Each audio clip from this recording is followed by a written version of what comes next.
nós vamos fazer uma pequena e breve apresentação da professora Lídia. Acho que muitos a conhecem, né? Temos a honra de tê-la aqui conosco. Eu costumo dizer que a pandemia trouxe essa inovação para a gente, de aproximar pessoas que, por vezes, vão estar distantes geograficamente, né, mas sempre perto, trazendo novidades, artigos, livros, e aí a gente se aproxima do tema com pessoas conhecidas na área, né? A professora Lídia é professora do Programa de Pós-Graduação em Saúde Pública, da ENSP, Escola Nacional de Saúde Pública, da Fiocruz, e pesquisadora sênior nessa mesma instituição. Sabemos, né, eu acho que a maioria já sabe, já viu o currículo da professora, ela tem vasta experiência no campo da saúde coletiva, atuando em linhas de pesquisas que estão relacionadas à avaliação de políticas, sistemas e programas de saúde, com foco em atenção primária à saúde e saúde da família. E hoje vai apresentar esse seminário para a gente, intitulado Atenção Primária à Saúde em Perspectiva Histórica e Internacional. Bom, professora, agradecendo mais uma vez, né, por ter aceitado o nosso convite, e vamos iniciar nosso seminário, estamos ansiosos por esse seminário. Se eu tiver deixado de apresentá-la de forma adequada, se quiser complementar com mais alguma coisa que eu deixei de falar, fique à vontade. E agora eu passo a palavra a você, para que possa conduzir o seminário da forma que você achar mais conveniente, mais apropriada. Muito obrigada. Bom dia a todos e a todas. Muito obrigada pelo convite, Aline e Luana. Realmente é uma honra para mim estar aqui com vocês, com todos os professores da saúde coletiva da Faculdade de Medicina da UFMG.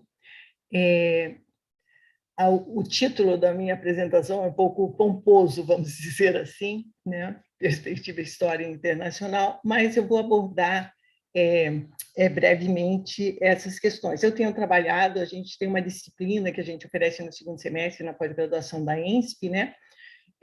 E sobre análise de políticas e sistemas de saúde e perspectiva comparada, e eu fiz no meu doutorado um estudo sobre a Alemanha, então conheço bem o Seguro Social de Doença alemão, o meu marido era alemão, com isso aprendi alemão, e o amor faz coisas, né? E aí fiz esse estudo no meu doutorado, né? Depois trabalhei como consultora também no ISAGS, no Instituto Sul-Americano de Governo em Saúde, da Unasul, que infelizmente foi destruída depois do golpe aqui em outros países da América do Sul. Então, fizemos um estudo também sobre atenção primária à saúde, que foi publicado em 2015, aí vou falar um pouquinho sobre isso. Então, e eu fiz um pós-doutorado na Alemanha, na Universidade de Frankfurt, no Instituto de Sociologia Ética, na verdade, fiz 2, e um outro numa escola superior em Fulda, também nessas temáticas da análise de política e sistema de saúde, da atenção primária, nesses temas. E uma outra coisa, que estou aqui com o Geraldo Cury, nós participamos muito ativamente da rede de pesquisa em atenção primária à saúde, da Abrasco, né, e convido todos vocês a se cadastrarem lá no site da nossa rede APS, que nós elaboramos boletins e temos feito um conjunto de atividades, né, discutindo como deveria se organizar e como vem se organizando a atenção primária à saúde no Sistema Único de Saúde no enfrentamento dessa pandemia, né, durante essa crise sanitária, humanitária e política que nós estamos vivendo. Então, uma atuação bastante importante, Geraldo Cury, que está aqui no nosso Zoom também com a gente, Alaines, né? Tomás também está participando um pouco. A gente tem feito muitas atividades nesse sentido, que foi, bom, que, em minha opinião, tem sido um trabalho bastante importante, né? Tentando enfrentar, né, essa avalanche de fake news, negacionismo desse governo federal. Então, a gente tem feito isso, fizemos uma pesquisa no ano passado sobre um survey online, né, sobre como que estava a atenção primária, as equipes de saúde da família se organizando para enfrentar a pandemia, e agora nós estamos fazendo com uma amostra nacional de unidades básicas de saúde com domínios das regiões, ou seja, nós vamos poder fazer uma análise pelas grandes regiões do país, repetimos o mesmo survey, perguntas um pouco aprimoradas, mas que o mesmo conjunto, né, nessas grandes áreas de atuação da atenção primária que a gente considera, né, da vigilância em saúde, do cuidado das pessoas com casos suspeitas ou com casos leves e moderados, né? A questão da continuidade dos cuidados. Fizemos um seminário na semana passada que ficou muito interessante, com experiências muito positivas do engajamento e da qualidade da atenção, seja no aspecto de organização mesmo do processo de trabalho, como na questão da ação comunitária e no afeto desses profissionais em relação no cuidado da saúde da população sob sua responsabilidade. Então, na continuidade do cuidado, agora na questão da vacinação e na ação social comunitária, né, que é um atributo importante da atenção primária. Então, a gente tem feito essas atividades e talvez algumas pessoas que estejam aqui com a gente sejam sorteadas, né, para essas respostas. Eu vou apresentar aqui o meu PowerPoint, que eu sou PowerPoint dependente.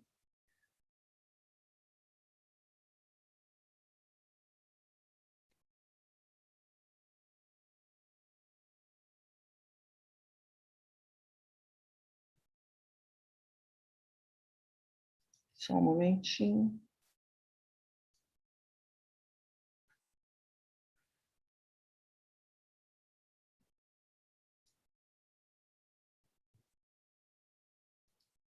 Estão vendo? Estamos vendo. Sim, sim. Então, o tema é a atenção primária à saúde em perspectiva histórica e internacional. Pensei em trabalhar um pouco a questão das concepções da atenção primária, os seus desdobramentos históricos, depois discutir um pouquinho a questão desse debate sobre a cobertura universal de saúde, né? E aí trabalhar algumas características da atenção primária à saúde em países europeus ocidentais, falando depois um pouco assim as características gerais e depois falando um pouquinho mais da Espanha e da Inglaterra e muito brevemente alguns aspectos desse estudo que nós fizemos da atenção primária à saúde em países da América do Sul. É impossível, né, a gente começar a falar em qualquer lugar hoje, né, sem falar dessa nossa crise sanitária e humanitária, né? Temos quase mais de 500 mil mortes por Covid-19 no país, né? Uma grande parte dessas mortes, né, decorrem do negacionismo, né? O negacionismo do governo federal decorre de uma política deliberada de deixar a população morrer, insistentemente expressa pelo presidente da República, né? Uma gripezinha, uma meningite, tomar vacina, vira jacaré, as vacinas são experimentais, né? Até hoje nós não temos uma grande campanha de comunicação, nem para manter o distanciamento social e o uso de máscaras, nem para o uso aderir às vacinas, embora a grande maioria da população, pelo menos 96% da população brasileira, quer ser vacinada e não temos vacinas disponíveis, né? Há uma clara estratégia institucional de propagação do vírus. Essa pesquisa coordenada com os dos coordenadores, o Fernando e outra, Deise Ventura, da USP, deixou muito claro, né, que não é uma incompetência, é um empenho da atuação da União em prol da ampla disseminação do vírus no território nacional, né? Um governo que a gente pode dizer genocida, com cumplicidade de todos os ministérios, incluindo o Guedes como uma figura central. A CPI ela tem demonstrado a inegável responsabilidade do governo federal por uma grande parte das mortes de Covid no país, né? Mas quantas mortes poderiam ter sido evitadas, né? O Pedro Alau sugere um cálculo muito simples, né? Se se o Brasil, considerando que 2,7% da população mundial vive no Brasil, ele projeta quantas mortes por Covid-19 teriam ocorrido no país se o Brasil tivesse um desempenho na média mundial, né? Então, numa semana dessas anteriores, nós tínhamos 4,3 milhões de mortes de Covid-19 no mundo, né? 2,7% dessas mortes seriam umas cento e poucos mil, e isso, considerando, então, que nós temos 558 mil mortes, nós temos mais de 400 mil mortes que poderiam ter sido evitadas. Essa figura feita pelo Pedro Alau e mostrada na CPI, ela é muito clara em relação a isso, de quantos são centenas de milhares de mortes que poderiam ter sido evitadas. Então, realmente, vivemos um momento muito, muito grave, né? Mas, passando ao nosso tema de hoje, de qual atenção primária à saúde nós estamos falando, né? A gente está falando aqui, como nós temos defendido na nossa rede, de um sistema público, universal, de qualidade, orientado pela atenção primária à saúde. Que atenção primária à saúde é essa, né? Na experiência internacional, são observadas diferentes concepções de atenção primária que estão sempre em tensão e são subentendidas no debate nacional sobre a universalidade do SUS, né? É uma imprecisão conceitual que permite abarcar iniciativas com propósitos muito distintos, que levou o Jardim de Sampaio a observar que, dadas as dubiedades da atenção primária, e essa manutenção ao longo do tempo, pode ser considerada quase uma receita para todas as estações. Não há uniformidade de abordagem da atenção primária à saúde, né?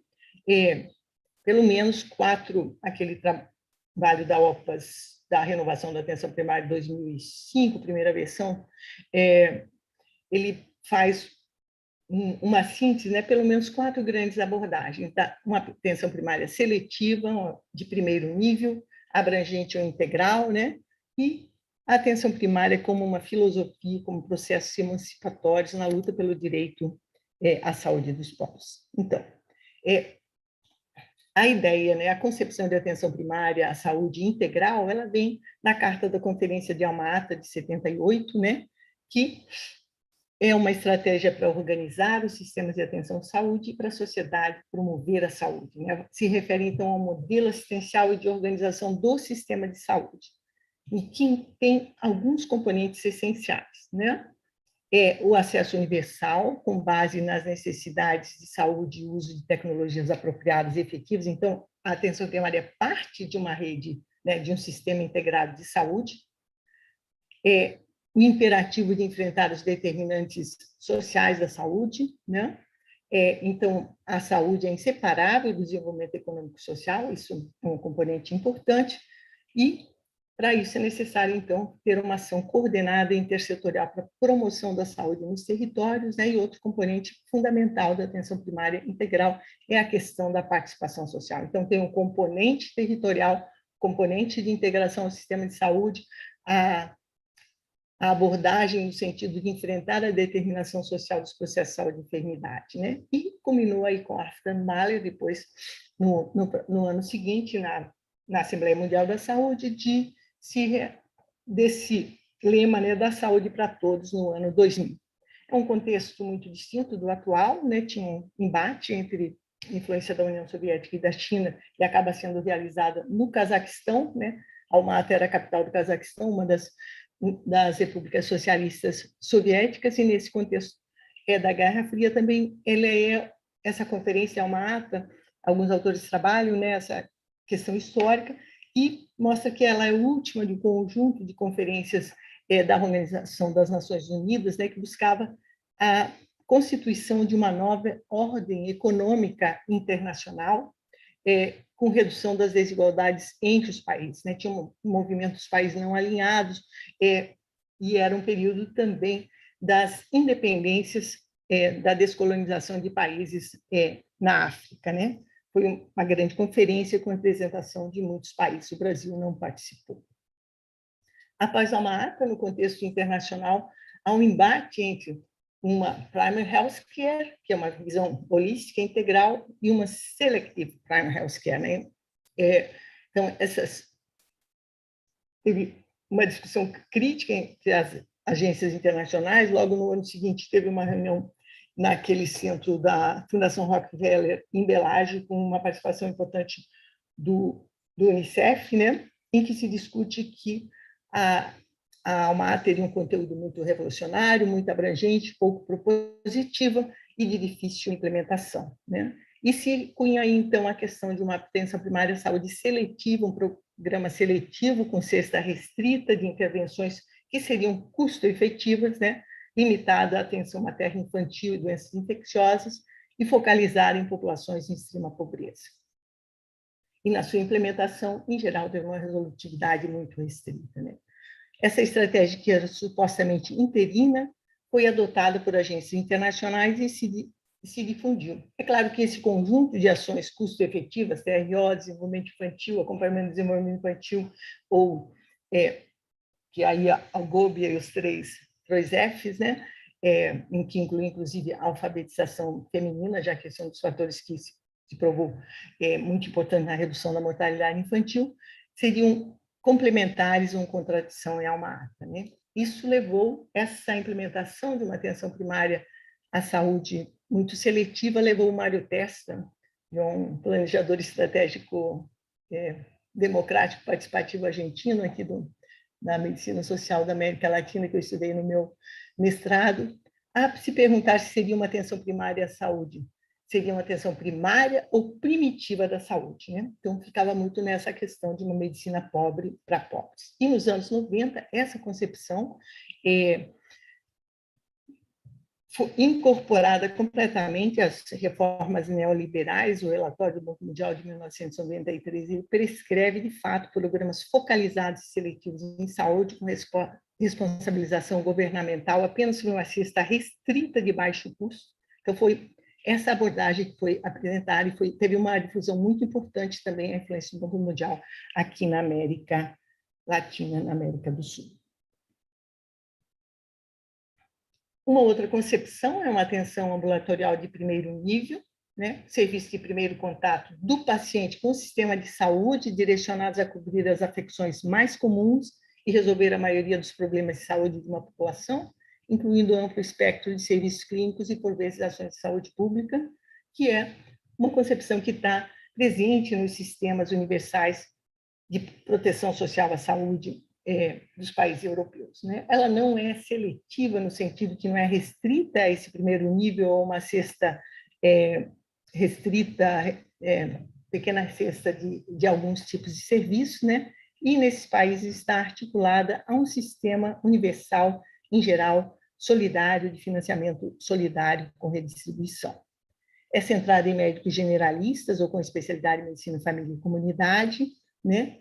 E que leva alguns, principalmente no movimento social da América Latina, da medicina social da América Latina, a discutir se isso seria uma atenção médica primária ou uma atenção primária à saúde, já que tem um componente muito da atenção individual e muito centrada no médico, né?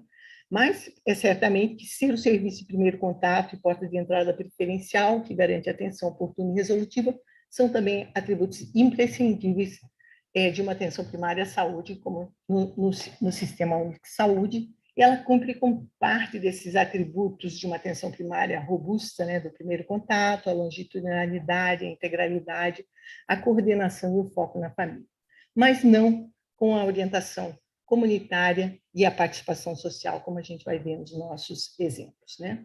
E corresponde aí esse conjunto de atributos, foi com base nisso que a Bárbara Starfield e sua equipe trabalhou a questão do conjunto dos atributos da atenção primária, né, que recentemente no Brasil foram também, eles aparecem na Política Nacional da Atenção Básica, lá em 2006, e posteriormente o governo Mandetta se centrou muito a questão de um cuidado individual mais centrado nesses atributos que são chamados essenciais,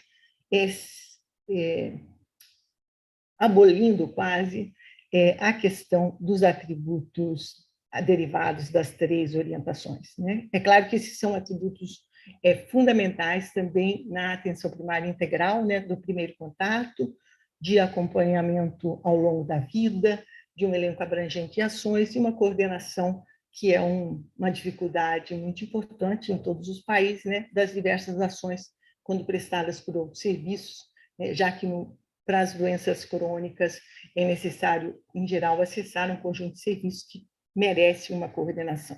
E aqui tem uma questão muito importante, que é o direcionado para a comunidade, né? Pouco desenvolvido nos países europeus e mais presente nos países latino-americanos, e um componente da nossa estratégia saúde da família. Outra abordagem, uma abordagem mais abrangente de atenção primária à saúde como uma filosofia que vai enfatizar processos emancipatórios pela luta pelo direito à saúde, para a criação de sistemas públicos universais de saúde, como, por exemplo, do People Health Movement, que tem um pequeno núcleo também no Brasil, né? Após Alma Ata, que imperou nos países em desenvolvimento foi a implementação de uma atenção primária seletiva, né? Em geral, muito restrita, definindo cestas e grupos populacionais para cobertura, mas a discussão mais geral sobre a questão do direito à saúde, ela também se ampliou, né? E movimentos sociais em âmbito internacional passaram a enfatizar a compreensão da saúde como direito humano e a necessidade de abordar os determinantes sociais. A gente avançou na Conferência da Determinação Social, por exemplo, aqui no Rio de Janeiro. A necessidade de estabelecer políticas para o desenvolvimento inclusivas, apoiadas em compromissos financeiros, né? Essa é uma perspectiva, que eu diria, mais do sul global, né?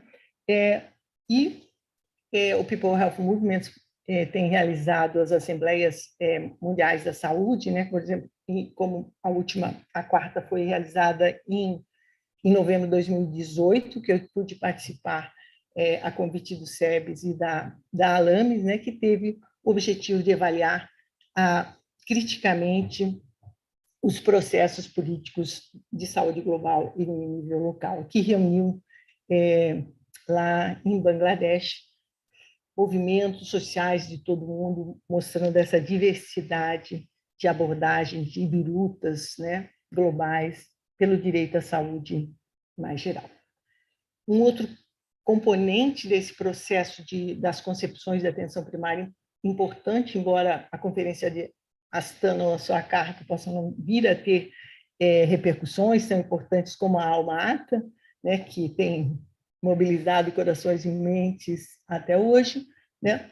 Na comemoração dos 40 anos da Declaração de Alma Ata, a OMS, o UNICEF e o governo do Cazaquistão organizaram uma conferência global em atenção primária à saúde, com o objetivo de renovar os compromissos da atenção primária para o alcance da cobertura universal de saúde, da Universal Health Coverage. Aí entra muito forte a atenção primária subordinada a esse objetivo, que é um dos objetivos de desenvolvimento sustentável, né? E os objetivos do desenvolvimento sustentável, o foco na cobertura universal de saúde, que eu não tenho usado muito a sigla, porque ela vira CUS, né? Em português, o foco na cobertura universal contrasta com os princípios de equidade e justiça social que orientaram a Declaração de Alma Ata, que convocou os governos a implementar a atenção primária como parte de um sistema nacional de saúde integral em coordenação com os outros setores para promover a saúde, como a gente comentou. A universalidade tem sido uma questão discutida pela Organização Mundial de Saúde, desde 2005 ela aparece, né? E a atenção primária tem sido reiterada como uma estratégia para o alcance da cobertura universal, mas aí entra de novo qual é a concepção que está tendo aqui de atenção primária, né? Há uma importante dubiedade nesse significado da universalidade, claro que todos nós somos a favor da cobertura universal, mas o que significa essa cobertura universal? Ela tem um componente muito forte da cobertura por um seguro, né? Mesmo na literatura internacional, quando você fazia a análise nesse período aí, até meados dos anos 2000, você tinha um termo Universal Healthcare, que estava relacionado aos países que têm sistemas universais de saúde, e Universal Health Coverage, sempre colocado só para os países de baixa renda. É muito interessante essa mudança na discussão internacional, no contexto internacional da saúde global, inclusive da abordagem da universalidade e na defesa de esses dois cubos que tem aqui. Um é o primeiro aqui à esquerda, esse que está mais verdinho um pouco, ele é daquele relatório da Organização Mundial de Saúde, do informe 2008, atenção primária à saúde agora mais do que nunca, e esse outro aqui é do relatório de 2010, de um relatório da Organização Mundial da Saúde sobre financiamento. E você pode ver, então, eles colocavam, a partir de um outro autor, eles colocavam 3 dimensões da universalidade, então, qual é a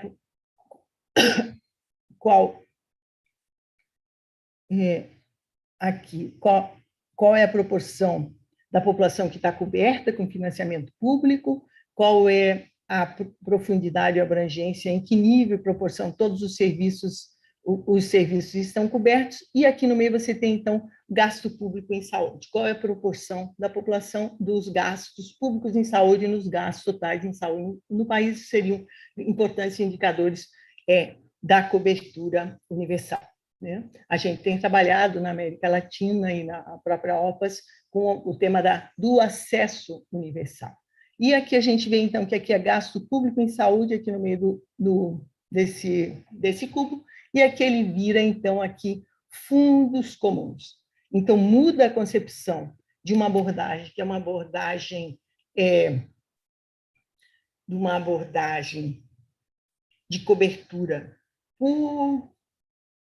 pelos governos, pelos sistemas públicos universais de saúde, para uma cobertura por algum tipo de seguro. Então, o próprio conceito, quando eles falam o que é a cobertura universal, né, garantir o financiamento da saúde, que evite pagamentos diretos das famílias no ato do uso, né? Então, recomendando contribuições financeiras antecipadas. E esse é um dos objetivos do desenvolvimento sustentável. A cobertura, então, tem foco no financiamento por combinação de fundos gerenciados por seguradoras privadas ou públicas. Então, tem a questão, quando a gente diz, aqui aparece a questão dos planos populares, ela vai nessa direção. Então, que cada grupo populacional tem algum tipo de cobertura, né? Algum sistema de pré-pagamento para que não incorra em gastos catastróficos. Mas não está colocada a questão da organização de um sistema universal que garanta a ação integral. Com esses modelos de seguros segmentados, você, de fato, segmenta a população em diferentes cestas, em diferentes serviços, conforme a sua renda, né? Ela vai resultar, então, em uma cobertura segmentada por seguros diferenciados por grupos sociais, conforme a sua renda. Essa é uma grande discussão. A OPAS levou isso muito forte também aqui, a nossa Will Zags. A gente, na Fiocruz, a Anísia organizou um grupo de trabalho para trabalhar num posicionamento brasileiro para essa conferência de Astana, que foi realizada, então, Astana agora é a atual capital do Cazaquistão, né?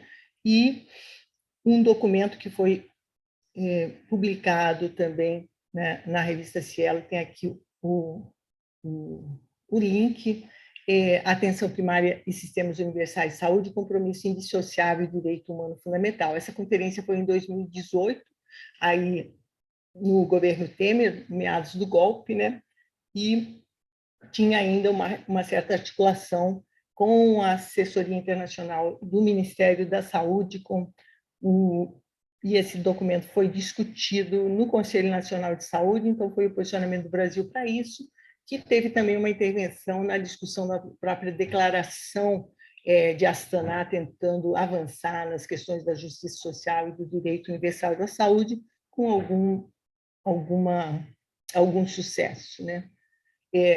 Nós participamos com o Ronald, que era o presidente do Conselho Nacional de Saúde, aí está a Carice Etienne, que está aqui apresentando, né? Foi a mais aplaudida das conferencistas, no momento em que ela, numa assembleia final, numa plenária final, discute, né? Coloca a questão de saúde não é mercadoria, né? Saúde é um direito humano universal.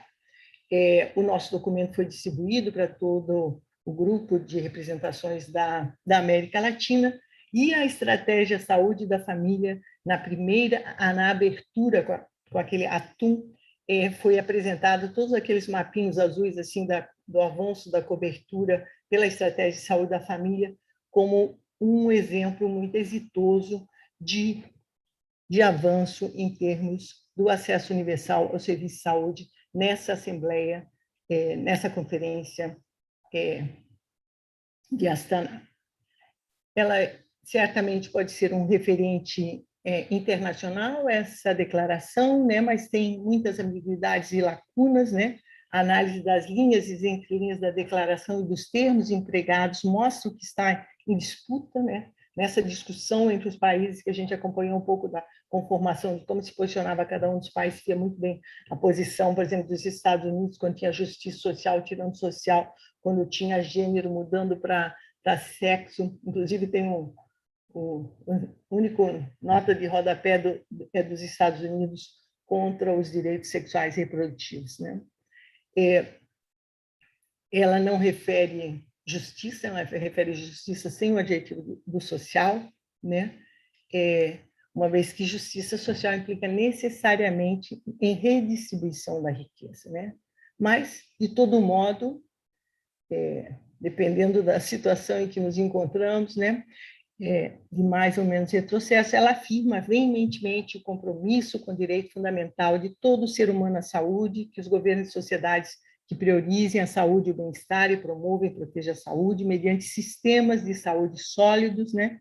E reitera que a atenção primária à saúde de qualidade, com cuidados centrados na pessoa e serviços de saúde integrais e integrados, com enfoque mais inclusivo, eficaz e efetivo para melhorar a saúde. Mas certamente não avança como na questão do direito universal, como a Declaração de Alma-Ata. Mas essa é uma grande discussão que nós temos todo o tempo, né? Aqui no Brasil também, sobre essa questão, se é um SUS só para os muito pobres, né? Ou se é a constituição de fato de um sistema universal de saúde, né? O que queremos? Uma atenção primária à saúde seletiva, focalizada, ou um universalismo básico, ou um SUS, que garante atenção integral, orientada por uma atenção primária à saúde integral, robusta, inserida na rede, né? Essa é a atenção contínua no processo de consolidação do SUS, com dubiedade, certamente, ao longo das políticas nacionais, ao longo do tempo, e com importantes retrocessos no momento atual, né? Acho que esse nosso documento, da Fiocruz, sobre atenção primária à saúde e sistemas universais, ele ainda é um documento bastante orientador, eu diria, esclarecedor e orientador de um caminho que devemos traçar. Bom, então essa é um pouco, quase uma pequena trajetória dessas concepções, né? A gente não falou sobre os antecedentes da concepção de Alma-Ata, que tem influências de muitas ordens, né? Missioneira, epidemiológica, sanitarista, militarista, etc. e tal. Mas a gente vai falar, então, um pouquinho sobre atenção primária à saúde na experiência internacional, tomando como exemplo os 15 países da União Europeia, que é a Europa Ocidental, vamos chamar assim, que era, até 2004, a União Europeia era constituída por esse país. Agora ela tem 27 países, então tem uma diversidade muito maior de sistemas e de organização do sistema de saúde e de garantia do direito universal à saúde, né? Esse aqui é um conjunto de países que, em geral, garante, vamos dizer assim, o direito universal à saúde sob diferentes formas. Ela, como eu falei, é um enfoque de atenção ambulatorial de primeiro nível, né? Prestado, então, com grande variedade de configurações institucionais e prática clínica realizada, com diversidade dos mecanismos de financiamento e do sistema de pagamento dos profissionais, qual é o tipo de profissional responsável pelo primeiro contato, quais são as modalidades de vínculos empregatícios dos médicos generalistas, do general practitioners, né? Os nossos GPs, ou médicos de família e comunidade, a gama dos serviços clínicos ofertados, né? E a posição e o papel dos profissionais médicos de atenção primária, ou da unidade de atenção primária no sistema de saúde. Eu tenho um artigo que eu publiquei em 2006, já são muitos anos, né, que tem base aqui, mas são informações que são atualizadas.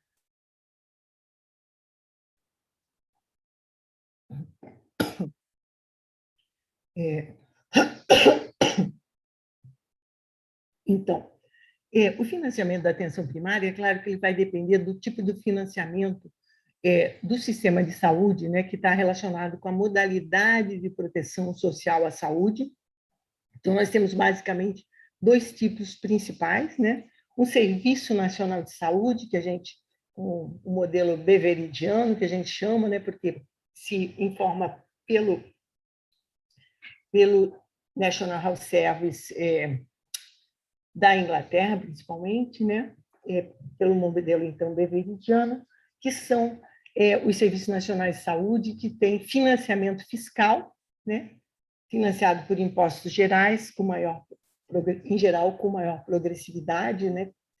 A maior progressividade vai estar dada por qual proporção na carga tributária que está relacionada, então, que decorre de impostos sobre a renda, né? Já que os impostos sobre consumo, eles atingem todos os grupos sociais da mesma forma, né? E os impostos da renda, supostamente, imposto de renda tem escalas de pagamento diferenciados conforme a renda. Então, uma modalidade é de financiamento fiscal por impostos gerais dos Serviços Nacionais de Saúde e a outra é a modalidade dos seguros sociais, do modelo bismarckiano, né, como paradigma do modelo alemão, e que é fundado nas contribuições dos empregadores e dos trabalhadores proporcionais aos salários, né, que é esse modelo bismarckiano, ele foi muito difundido, né, e orientou a maioria dos sistemas de previdência social dos países, né, que era a forma como era a contribuição do nosso antigo INAMS também aqui no Brasil. Então, o financiamento aqui permanecem essas duas formas principais, né, de financiamento. E entre esses países, dos 15 países, a gente tem 8 países que têm Serviços Nacionais de Saúde e 7 que têm seguros sociais. O ator principal da atenção primária nos países, principalmente nos Serviços Nacionais de Saúde, é o médico generalista, o general practitioner, né? O family doctor, o house arts, o medicine generalista, ou médico de família e comunidade, ou generalista. Então, é muito centrada essa atenção de primeiro nível no médico generalista. O profissional de primeiro contato, em geral, é esse médico generalista, né, que atende também mulheres e crianças. Em 2 países, que não é a Itália e a Espanha, você tem o médico generalista e o pediatra, que fica responsável pelas crianças até 14 anos. E nos seguros sociais, em geral, você não tem o primeiro nível de atenção definido e você pode acessar seja ao generalista, seja ao especialista, né? A atenção ambulatorial não está organizada em níveis em 4 desses países. A vinculação institucional do profissional médico de atenção primária, né? Qual é o tipo de unidade de saúde do primeiro nível, né? Uma parte são profissionais autônomos, credenciados em consultórios privados, nos seguros sociais são consultórios individuais, né? E em 3 países, consultórios com vários generalistas e várias enfermeiras e assistentes de saúde, e em 5 países, né, eles são profissionais assalariados e trabalham em centros de saúde públicos, como é o caso da Espanha, de Portugal e da Suécia. Nesse quadro, então, você tem aqui os primeiros países são os países com sistemas nacionais de saúde, os serviços nacionais de saúde, e os outros abaixo dos seguros sociais, e os que estão em amarelinho aqui são os que não têm, né, de fato, uma atenção de primeiro nível, pode acessar, seja no especialista ou generalista. Pode-se dizer até que não tem poder dizer que não tem uma atenção primária em stricto sensu, né? Então, nos países de sistemas nacionais de saúde, em geral, você tem o médico generalista, né? E na Dinamarca, na Finlândia, na Grécia, em Portugal, no Reino Unido, na Suécia, eles trabalham, exceto no Reino Unido, trabalham também em centros de saúde. E qual é a posição da atenção primária no sistema de saúde, né? Como porta entrada obrigatória, que tem essa função de filtro, de gatekeeper, né? Que é com um sistema de referência estabelecido, né? Então, é necessário ter o primeiro contato na atenção primária para que possa, se for necessário, encaminhar para a atenção especializada, né? A exigência de referência do médico de atenção primária para o acesso à atenção especializada, ele ocorre em 7 países, né? Nos serviços nacionais de saúde, em geral, médicos generalistas têm essa função de gatekeeper, né? Com hierarquização da atenção ambulatorial e uma posição privilegiada do médico generalista, que vai controlar as referências. Em geral, são também os lugares onde os médicos generalistas se organizam de forma mais importante e atuam de forma mais importante em defesa de reformas para a melhoria da atenção primária. Nos países que têm seguro social, como no caso da Alemanha, né, não há clara separação entre os níveis de atenção, sendo livre aos segurados a escolha entre procura direta ao generalista ou ao especialista, né, com tentativas também. Na França, desde 2004, é obrigatório você escolher no seguro social um médico que seja o teu médico de acompanhamento, de primeiro o médecin traitant, o que te cuida, que aí você tem redução nos teus gastos. A inscrição de pacientes, né? A inscrição de pacientes junto a um consultório, junto a um médico, junto a um centro de saúde, ela promove certamente a longitudinalidade, né? A exigência de registro de paciente junto ao profissional da atenção primária, ele ocorre em 7 países. É importante notar que essa escolha ela é territorializada, os centros de saúde na Espanha são territorializados, você escolhe o médico de família comunitário no seu centro de saúde, mesmo na Inglaterra é territorializado, os médicos, você escolhe um médico generalista da sua área de residência. Então, a questão da territorialização é um aspecto fundamental para a qualidade da atenção primária, né? O tamanho das listas desse médico generalista ele varia de 1.000 até 2.300 pessoas inscritas, né? E tem essa discussão entre o registro, né? E o cadastro populacional que nós temos aqui agora, esse debate no Brasil muito importante, né? Eu acho que uma questão crucial aqui é essa manutenção da territorialização para que essa equipe, essa unidade, ela possa ter um olhar para a população, né? Um olhar de saúde coletiva para aquele conjunto da população.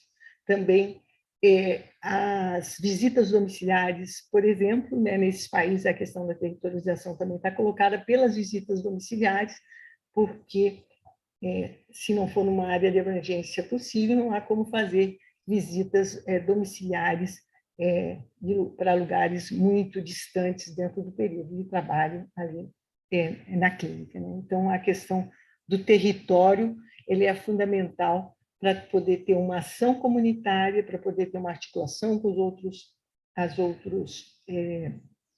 os outros serviços, as organizações sociais e movimentos sociais, e dar respostas mais coletivas àquela população. Isso é uma questão, né, essa visão tem a definição do território nesses países, mas a ação comunitária ela é muito pouca, né? Em geral, é muito centrada no cuidado individual. Então, a gente vê aqui quais são os países que têm gatekeeper, né? A gente vai trabalhar aqui a questão a Espanha, a Itália, o Portugal, o Reino Unido. Na França, há uma tendência de se instituir uma função de gatekeeper, né? Entre os seguros sociais. Quem tem um sistema de atenção primária baseado no médico generalista, no Hausarzt, é muito importante, é a Holanda que tem também a função de gatekeeper. Em geral, quando tem função de gatekeeper, claro, precisa ter o registro, e aí tem uma definição do número de pessoas em média, alguns são em média, outros são o que é legislado para cadastro, registro junto ao médico generalista ou a um centro de saúde. Nos países, em alguns países, você tem um especialista, então, restrito ao hospital, principalmente nesses casos onde você tem equipe, como a Espanha e o Reino Unido, né? Em geral, isso faz com que tenha uma melhor articulação entre a atenção hospitalar e a atenção especializada, redução do número de exames, da repetição de exames desnecessários, que reduz os tempos médios de permanência com o uso mais racional dos equipamentos, né?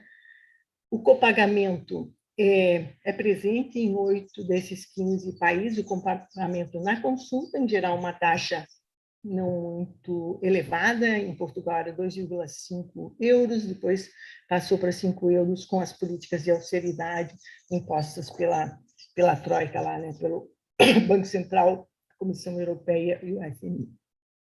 Aí, na crise de 2008, né? Repercussões dessas políticas de austeridade a partir da crise de 2008, com políticas que foram implementadas em 2012, elas tiveram repercussões agora muito importantes nas dificuldades dos sistemas de saúde, por exemplo, da Espanha e do Reino Unido, em enfrentar a pandemia de Covid-19. Aqui eu queria fazer um destaque para essa questão das modalidades do sistema de pagamento. Modalidade de sistema de pagamento, assim, as formas de remuneração, como que é o salário, né? Como que é o salário dos médicos generalistas. Isso é muito diferente de pensar como são as transferências governamentais para as diferentes regiões geográficas, territórios de um país, né? As modalidades de remuneração dos médicos generalistas, ela, em geral, tem uma tendência agora a sistemas híbridos, né, buscando equilibrar os diferentes incentivos. Se você paga por cada serviço prestado, vai ter uma tendência a aumentar muito o número de serviços. Se você paga por captação, então já está garantido, reduz o serviço, né? Não se refere, então, a transferências territoriais, como é um equívoco desse programa do Previne Brasil aqui do Previne no Brasil, né? Essa nova forma de financiamento da atenção básica. Então, a captação, aí vocês veem que tem um I, que é capta per capita, pagamento por número de pessoas inscritas no consultório, né? Por unidade de serviços prestados, ou fee for service, em geral tem um pouquinho para efetivar algumas ações. O salário, né, que são em 5 desses países com Serviço Nacional de Saúde, são também assalariados, e pagamentos por desempenho, né? Que está relacionado, então, por exemplo, na Inglaterra tem esse Quality and Outcome Framework, que são dados, em geral, de resultados clínicos, já mais do que processo de trabalho, buscados de indicadores desde os prontuários eletrônicos. Então, você vê que mesmo a Espanha, que tem salário, então você tem o salário, mais a questão se você tem uma captação, maior número de crianças ou de idosos na sua lista, além de algumas comunidades autônomas na Espanha, você tem também alguma coisa relacionada, um acréscimo relacionado ao desempenho.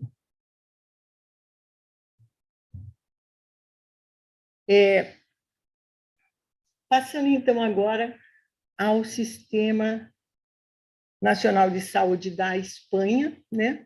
Com tradição de territorialização e hierarquização anterior ao Sistema Nacional de Saúde, que ele é de 1986, né? E a nova Constituição é de 1978, eu acho, né? Depois da queda da ditadura do Franco, né? Se organiza, então, em áreas de saúde, com população entre 200 e 250 mil pessoas, né? Um hospital, aí nessa área tem um hospital geral, responsável por internações, hospital público, responsável por internações, e a atenção especializada e o serviço de urgências, e essa área de saúde, ela se divide em zonas básicas de saúde, com população de 5 mil a 25 mil habitantes, e lá tem um centro de saúde, de atenção primária, com equipes multiprofissionais constituídas por médicos de família e comunidade, pediatras e enfermeiros, e algumas delas têm também profissionais de apoio, principalmente fisioterapia, saúde mental, serviço social, matronas, né? Serviços de apoio compartilhados. A saúde bucal não é muito desenvolvida só para grupos específicos, né? O que acho a saúde bucal no Brasil é uma grande iniciativa em termos para melhorar a cobertura. Os centros de saúde são públicos, tem mais ou menos 2.900 centros de saúde, e os profissionais são profissionais estatutários em tempo integral, são funcionários dos estados, das comunidades autônomas, que correspondem aos nossos estados, né? E eles têm, em geral, dedicação exclusiva, com contratos de 37,5 horas por semana. E tem, em alguns lugares, como em Castilla e León, que tem um território muito expandido e com grupos populacionais na zona rural muito pequenos, tem uns consultórios locais com baixa estrutura em que o médico e enfermeiro do centro de saúde daquela área visita algumas vezes por semana. Certamente tem uma posição forte no sistema, né? Um primeiro nível com função de porta de entrada e filtro para atenção especializada prestada no ambulatório dos hospitais. Usuários escolhem um médico de família e comunidade do centro de saúde da sua zona e se registram na sua lista.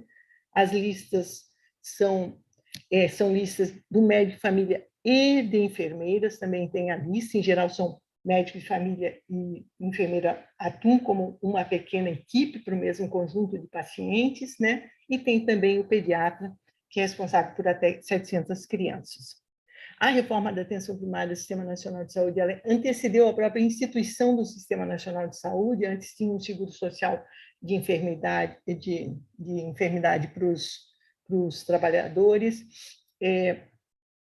e ela foi feita, essa reforma, por pressão dos profissionais recém-formados na especialidade de Medicina de Família e Comunidade, que foi criada em 78, e desde essa época eles têm uma prova nacional, o MI, para as residências médicas, que são muito vinculadas às necessidades do Sistema Nacional de Saúde espanhol, e uma parte importante das vagas, pelo menos quase um terço das vagas para a residência são residências em medicina, família e comunidade, né? As medidas aí foram, então, a contratação dos médicos generalistas em dedicação integral e exclusiva, né? A formação das equipes múltiplas disciplinares, a melhoria da infraestrutura com construção de novos centros de saúde e também reforma, né? Então, e o fortalecimento dessa função do gatekeeper do médico família e comunidade, que é um médico muito restrito. Aqui eu fiz isso aqui são fotos de um centro de saúde, um no País Basco, outro em Valladolid, em Castilla e León. Aí a Verônica é casado com o seu, que é uma médica de família também da Comissão Nacional de Residência de Formação em Medicina, Família e Comunidade. E você vê, eu disse aqui o resultado do boom imobiliário, que estava bem na época da crise, aí, 2012, da amplitude do centro de saúde, é o momento de intervalo, 1h da tarde, que eu fiz essa visita. E outros são um consultório de um médico, aqui embaixo do médico de família e comunidade, que trabalha há mais de 20 anos, eles têm prontuário eletrônico, mas ele mantém no seu consultório os prontuários de todos os pacientes no seu próprio consultório, que ele mesmo usa, porque ele considera que no prontuário escrito você pode desenvolver muito mais todo o contexto familiar e social daquela pessoa. Então, médicos muito dedicados e uma infraestrutura muito, muito boa, né?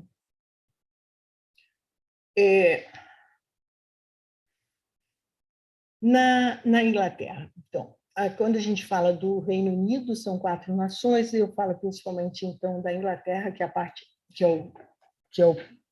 a nação maior, né, com mais de 50 milhões de pessoas, né? Certamente tem uma posição forte no sistema de saúde, né, que tem a função de gatekeeper e é centrada no médico generalista, no general practitioners, né? É prestado, então, em GP practices, que são melhor que consultório seja assim, clínicas compostas por grupos de médicos generalistas, que são profissionais autônomos, em geral, ou que estabelecem esses médicos generalistas, né, ela não é uma a Espanha é um país, uma federação, vamos dizer, com as comunidades autônomas, né? E aqui é um sistema nacional. Na Inglaterra, o Serviço Nacional de Saúde ele é único, e os médicos generalistas se organizam em sua corporação de médicos generalistas, estabelecem com o Departamento Central, que agora chama o NHS England, a gestão central, estabelecem esse contrato no nível nacional. Ou uma parte são médicos assalariados dessas clínicas de GPs. Tem mais ou menos 8.000 dessas clínicas, né, com uma média de uns 5 GPs por clínica. Os cidadãos escolhem um generalista em sua área de residência ou trabalho, não sei como isso evoluiu, estava numa legislação antiga. As listas de pacientes os pacientes são registrados, né? Elas diminuíram o número, teve uma coisa de uma superlotação, então teve uma redução do número de pacientes por lista, com maior contratação de GPs e com melhor financiamento aí no período do Blair. É realmente o sistema universal, 98% da população está cadastrada em um GP e 97% dos GPs têm um contrato com o NHS. O número de cadastros, né, é maior, o número de cadastros de pessoas nos GPs é maior do que o número de habitantes na Inglaterra. Então, realmente, todo mundo está cadastrado. É porque tem alguma superposição, repetição, alguém que continua lá.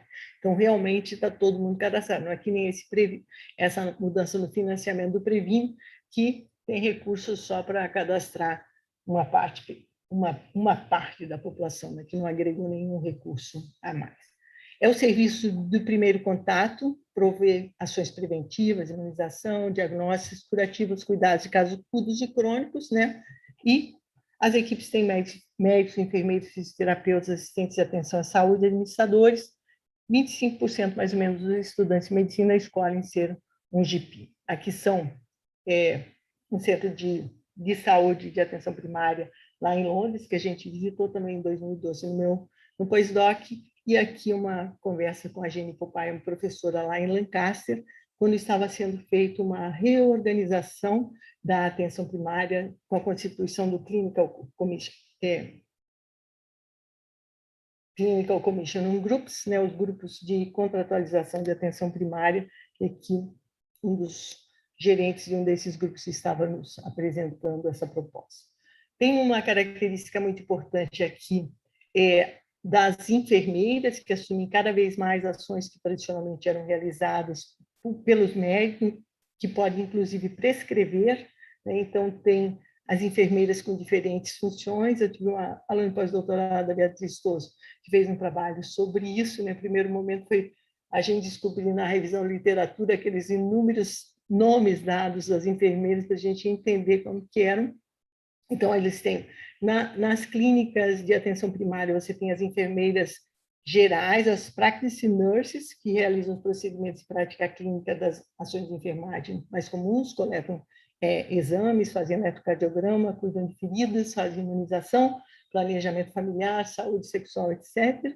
E as enfermeiras clínicas, as nurse practitioners, né? Que são as enfermeiras de prática avançada, com competências profissionais ampliadas, né? Que tem ênfase no manejo dos casos clínicos. Elas podem fazer desde o diagnóstico até a prescrição, e a atuação nessas funções clínicas e terapêuticas ocorre após, claro, uma formação específica, que não é muito longa, e o registro no Serviço Nacional de Saúde e no Conselho de Enfermagem.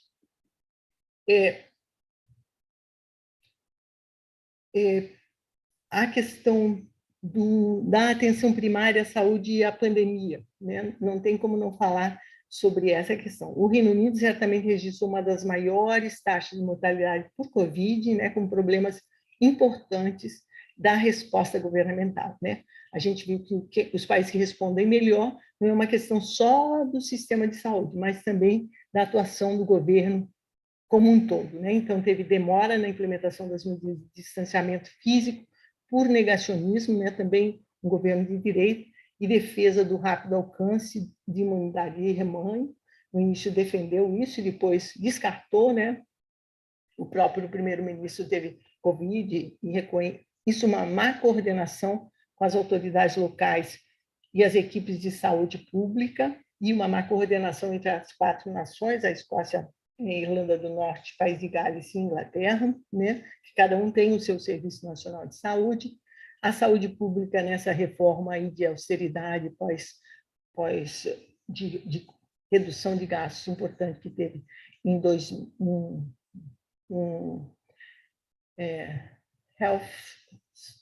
Healthcare and Social Care de 2012, uma legislação aí de 2012, foi transferida para as autoridades locais, para tipo os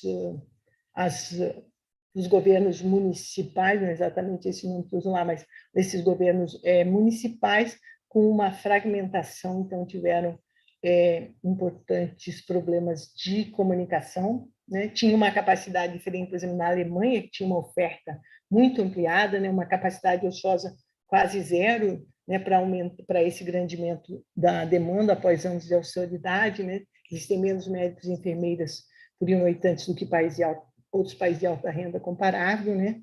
Um sistema, os autores falam, um sistema inadequado de rastreamento, né?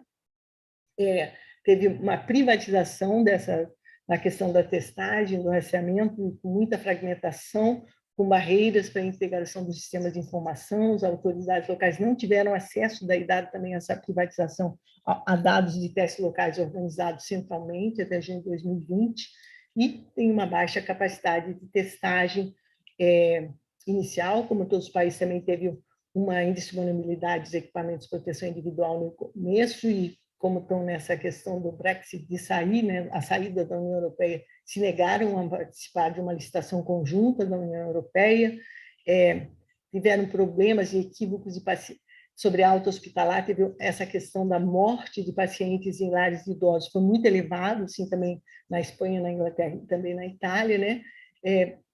Resolveram mandar da alta mais precoce para ter uma redução dos leitos hospitalares para leitos abertos para Covid, voltando pacientes para os lares de idosos sem testagem e produzindo aí nos lares de idosos surtos, né, em locais que não tinha acesso a testes e não tinha também formas para isolar, espaço para isolamento, em geral são serviços privados, esses cuidados na Inglaterra.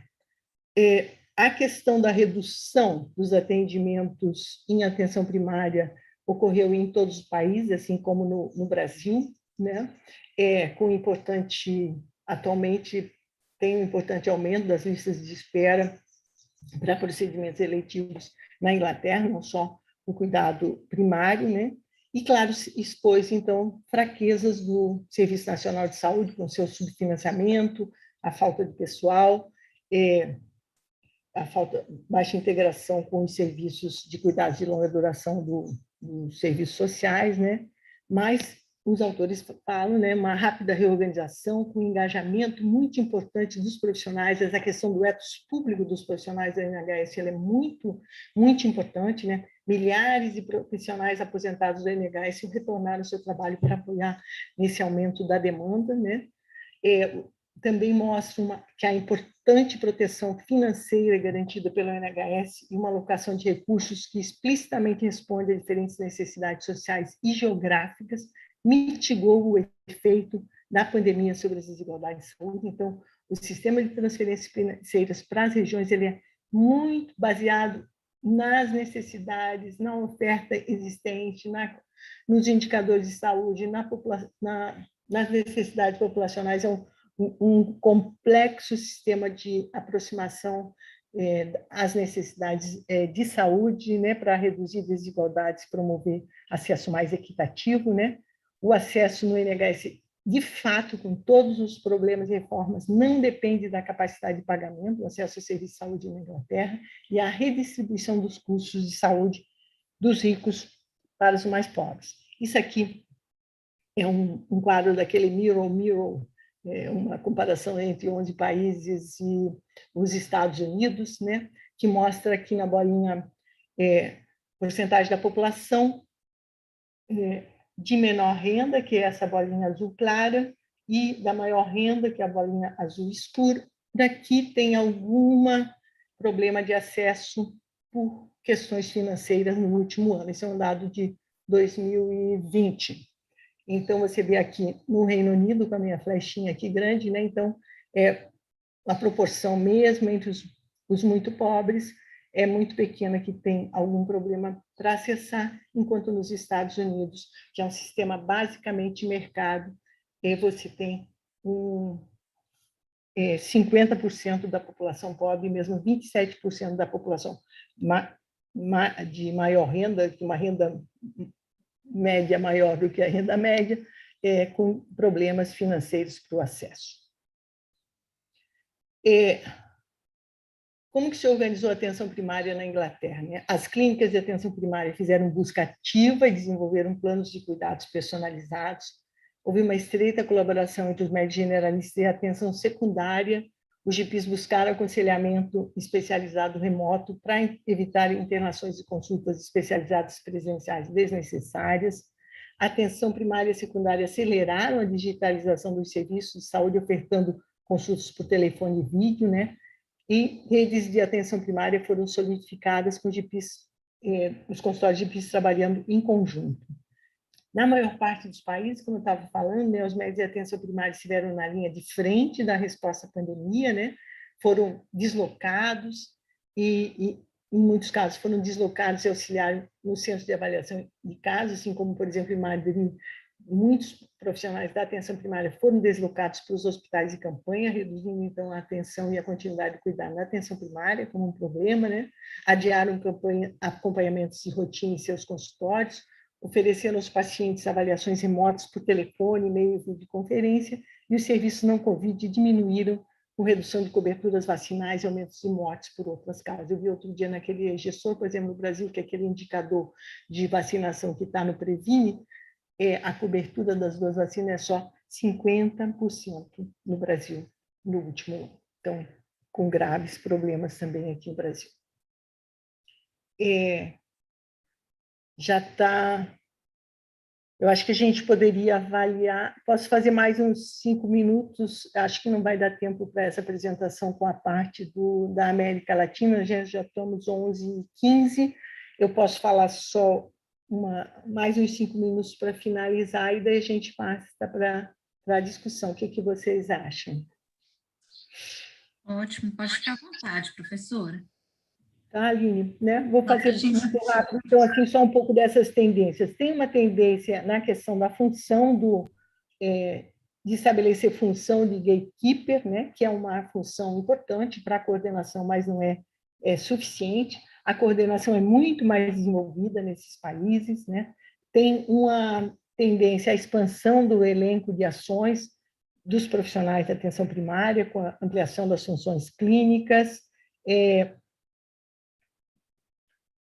tem uma ampliação, certamente, das funções de enfermagem, com autonomia, né? Tem a questão, e se mostra já os trabalhos internacionais, que a substituição do trabalho médico por enfermeiras diminui o custo, reduz carga médica com qualidade similar, né? As consultas são mais longas, enfermeiras informam melhor os pacientes, né?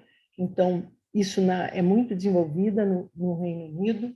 Há uma ampliação e definição de papéis profissionais, contudo, nesses países europeus, há um incipiente trabalho em equipe e multidisciplinar. Acho que isso é uma diferença muito importante. A tendência que a gente vê um pouquinho aqui no Brasil é a questão da academização da medicina geral, de família e comunidade, com a criação de departamentos de medicina e família e comunidade em todas as faculdades de medicina em diversos países, e com uma formação desse médico generalista em residência, né, de 3, 4 a 5 anos. Então, é um trabalho, o trabalho do médico generalista precisa de uma boa formação para uma atenção de qualidade, né? A academização também de outras profissões, por exemplo, na Alemanha, a a fisioterapia, a enfermagem, a fonoaudiologia sempre foram profissões técnicas e tem as faculdades. Certamente, né, que com os países com uma atenção primária à saúde mais robusta, as comparações internacionais, elas mostram que há melhores resultados em saúde, né, e tem um efeito em relação à equidade muito, muito importante. Na América Latina, a gente fez esse estudo e a gente viu, então, muitas iniciativas aí até os anos 2015, quando a gente fez esse estudo, né? Alguns tiveram continuidade, outros menos, mudanças no modelo de atenção para garantia do cuidado integral, com a questão das equipes multiprofissionais com enfoque familiar, comunitário, a presença de agentes comunitários de saúde, né, com população e territórios definidos, a ideia da construção de redes integrais de serviços de saúde e uma coisa para alguns países muito importante, por exemplo, como na Bolívia, no Equador e na Venezuela, a questão da interculturalidade, né, compartilhando saberes e práticas em saúde dos povos originários, né, com uma prioridade para a promoção da saúde, com ação intersetorial e comunitária, né, com incentivo à participação social. Então, a gente tinha aí, nessa época, 7 países tinham muito em comum, a gente pode ver pelo próprio título, né? Na Bolívia, modelo de saúde familiar, comunitária e intercultural, no Brasil, estratégia de saúde da família, no Chile, modelo de atenção integral de saúde familiar e comunitária, no Equador, modelo de atenção integral em saúde familiar, comunitária e intercultural. Então, você tinha essas questões comuns, elas estavam em desenvolvimento, alguns tiveram em tempos muito diferenciados, com uma implantação muito gradual e com muita atenção nessas abordagens em atenção primária, né, desde a atenção ainda mais seletiva até uma atenção de fato mais integral, né? E essa, acho que aqui para finalizar, acho que a gente sempre tem que reforçar, né? O Brasil precisa do SUS, né? Há robustas evidências de que sistemas públicos universais, gratuitos e financiamento fiscal são superiores em qualidade, eficiência, equidade, quando possuem como pilares estruturantes a organização de uma atenção primária à saúde integral, com a prestação, não só o financiamento, predominantemente públicos, e uma efetiva regulação para a garantia do acesso com equidade, né? Uma lição básica dessa pandemia é que os sistemas de saúde de mercado voltados para a doença, cuidado individual, lucros, negócios, não são capazes de enfrentar problemas coletivos que exigem atuar de acordo com os interesses comuns, né? O sistema de saúde dos Estados Unidos, né, entre os países de alta renda, ele se mostra de fato que é um sistema com base em mercado, tanto no seguramento como na prestação, que tem piores resultados em acesso, eficiência administrativa, equidade e resultados em saúde. Então, o Brasil precisa do SUS e nós precisamos avançar na construção do SUS, além do que ampliar as fronteiras do sistema de saúde, né, para as questões ambientais, né, dada as reais causas, né, dessa pandemia, né? É hora de defender com força a proposta institucional, política e social de sistemas de saúde únicos, públicos, universais, orientados por uma visão da epidemiologia crítica, da determinação social da saúde e da vida, onde prevalece a concepção de direitos sociais, animais e ambientais universais, um modelo de desenvolvimento harmônico com a natureza como nasce compreensão do bem viver da nossa América Latina. Bom, desculpe pela longo apresentação, mas foram muitos temas. Nós agradecemos Me coloco à disposição para a apresentação, né? Foi ótimo. Muito bom, não tinha como ser mais sucinta, a gente gostaria até de ouvir mais, a gente tem limitação do tempo, infelizmente, e a gente gosta de fazer muitas perguntas, então a gente tem que abrir esse espaço, mas foi muito bom, a gente agradece mais uma vez, professora Lídia, foi um prazer. Bom, Esse seminário, a professora traz uma série de conceitos, uma evolução histórica, comparação com outros países, permitindo que a gente amplie o nosso olhar, nossa visão crítica, diante das diferentes formas de se organizar a atenção primária à saúde, e esse olhar específico também muito importante para a realidade atual que a gente